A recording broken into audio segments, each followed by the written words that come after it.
everyone, it's Cathy Zielske. Welcome back to my channel and the craft/dining room. Today I'm sharing two simple cards using the same word and shadow die. Both use essentially the same technique. One makes one card and one makes the other. It's just how it goes. But both are very clean and simple at their core, and I hope to inspire you to try to keep it stripped down, keep it simple. You can still get crafty and play with techniques and then bring it all together in a very clean and simple way. So stick around for my two clean and simple card projects coming up next. Here's a look at the cards I'll be creating today, and I really love the clean and simple results. But it starts out with a little bit of messy painting, which is one of my favorite things to do. I've just got some nice warm colors, and we're gonna die cut and emboss. So let's take a look at the supplies. The die I'm using today is called Love You, and it's a nice chunky sans serif word and then a generous shadow layer that you can pop the word die onto. So two dies. I also have a collection here of little distress ink cubes that I'm going to paint with, my paintbrush, and then I've got my Tim Holtz watercolor cardstock. Love using this for painting. It's a really wonderful bright white. And I've got my embossing folder. This is called Geometric Lattice. Now I'm going to use a few other things, but these are the basics that I'm going to get started with. I've got 2 jars of water here that I keep just off camera, one for clean and one for dirty. I've got my paint palette here from Art Impressions, and I'm just going to start out by smushing down my colors right onto the palette. And this is just a very warm palette of color. I usually go for more of a rainbow thing, but I'm trying to branch out a little, trying something different. I want to make sure that I lay down the color so that I can incorporate 2 complete areas, because I'm going to die cut more than one thing. And all I'm doing is slapping it down, right? Picking up the color off the palette with a little water on my brush, and then I'm going to just go across the upper part of this piece of paper and just create a messy blend of color.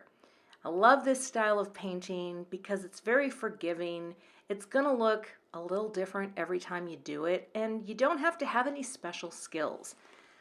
My whole MO with painting is if you don't have to have special skills, count me in.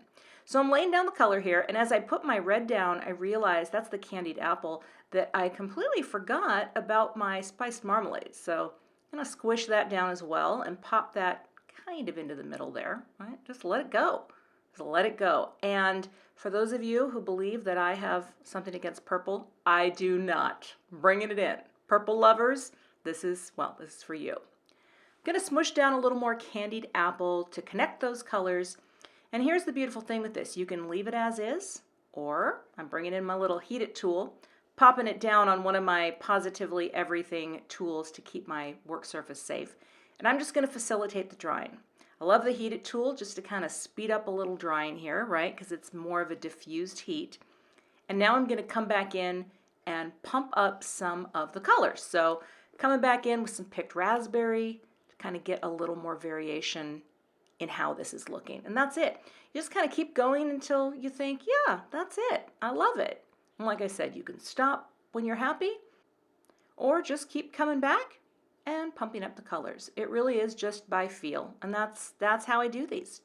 And again, I love these warm, well, I guess purple is a cool color, but red and purple are very close to each other, right? You go from red into purple, so there's a nice transition. I did the same thing at the bottom, and again, I'm just going to bring in the heat it tool, facilitate the drying until that is nice and dry. You don't have to do this. You can let it air dry, of course, but I wanted to get to die cutting. So I've got the 2 dies, both the shadow layer and the word die itself lined up. Going to run them through the die cut machine because I'm making 2 cards today. Twofer. It's a twofer. I totally forgot this was a twofer. Love a twofer. And one of these is going on one card and one is going on the other. But isn't that pretty just by itself, right? Just that. Oh, I love it. Totally fun.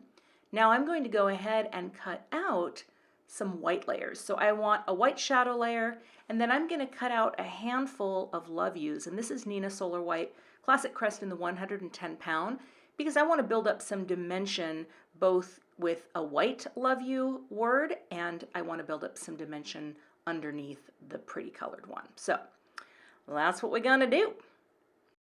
While this is out, right, the die cut machine, I thought I would bring my embossing and do this first embossing pass. This is 80 pound Neenah Solar White. I've trimmed it down to be 3 3/4 by 5. I gave it a light mist, just a light mist off camera to soften the fibers. And this is my sandwich, right? I have the clear cutting plates removed, the metal shim, and I'm just running it through. Now every die cut machine is different, I suppose, with their embossing folders. So you kind of have to experiment or look at your manual to see what's the right one for you. But this works for me with my Platinum 6 machine. When I open this up, I've got fantastic texture. Both the emboss side that pokes up and the deboss that goes in. Isn't that cool? It's such an easy way to create a panel with so much visual interest. I love it. I've got the Love Yous, and it's time to glue things together. So I'm flipping these over in this little box that I keep off camera. I always put a fresh sheet of cheap copy paper in there, and I'm going to spray the spray adhesive right on. I don't usually do this on camera because I'm always nervous about the spray fumes coming up and hitting my phone while I'm filming. But someone had asked to see it, so there you go. It adds that nice even layer of adhesive, and then you glue your pieces together. So this is how I build up dimension with multiple die cuts using my spray adhesive. You can also use liquid glue for this. Spray adhesive is just fast. It's a quick way to do it. And now I have this gorgeous Love You with some dimension. So I'll press that and really let it adhere. Now, this is fun. I haven't used spray shimmer in a long time, and this is a really cool product. Give it a good shake, warm it up off to the side, and then in a nice kind of sweeping motion, right, go over your piece, and when you let it dry, it is going to have so much shimmer and shine.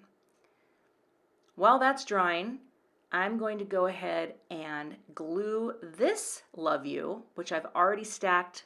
Let's see, I think I have 3 total there in white. I'm popping that one right onto the base. Now for this I use the liquid glue just because it's easier to manipulate and kind of wiggle it around a bit. But that's how I'm using that colorful layer. Isn't that cute, right? The Love You is just in white cardstock with a pretty shadow. Now for that card, I had an idea. Taking out the plates, putting in the pad, adding my cardstock, again, 3 3/4 by 5, and then I'm going to dry emboss with a stencil. This is one of my favorite stencils from Simon Says Stamp. Love it so much. I've done a handful of cards with this one, but I love the look of dry embossing. So again, you set up your sandwich based on your machine.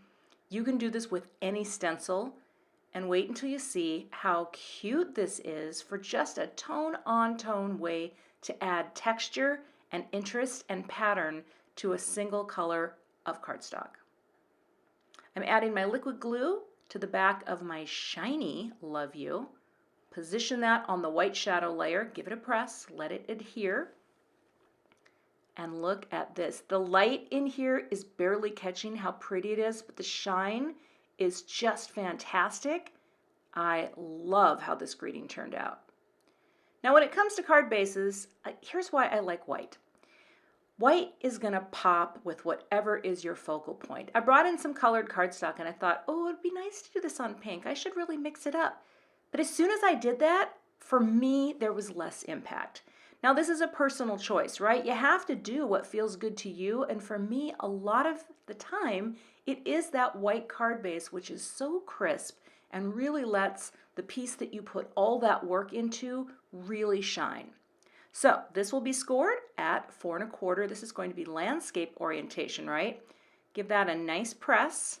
And this is, again, a half sheet of 8.5 by 11 folded down, so it's 5.5 by 4 1/4. We'll go ahead and score our other card base. And again, this is a half sheet of 8.5 by 11. And when this scores, right, this finished size will be 4 1/4 inches wide by 5.5 inches tall. All right. I've got foam tape on the back of each of my panels. I'm going to pop that down with that nice bit of framing margin space. And we're going to pop this one down as well. Look at that gorgeous tone-on-tone texture. I've got foam squares on the back. These are regular foam squares, not the thin ones. I'll add my little daubs of liquid glue, and now I'm just going to pop that down right in the center of the card, just like that. Oh, I love it. See how that embossed panel just gives this card exactly what it needs?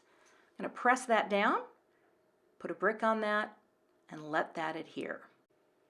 I'll repeat the same process for the second card, again with the foam squares, adding the liquid glue, and then lining that up right in the center. So you can see this greeting fits fine on a vertical as easily as it does on a horizontal.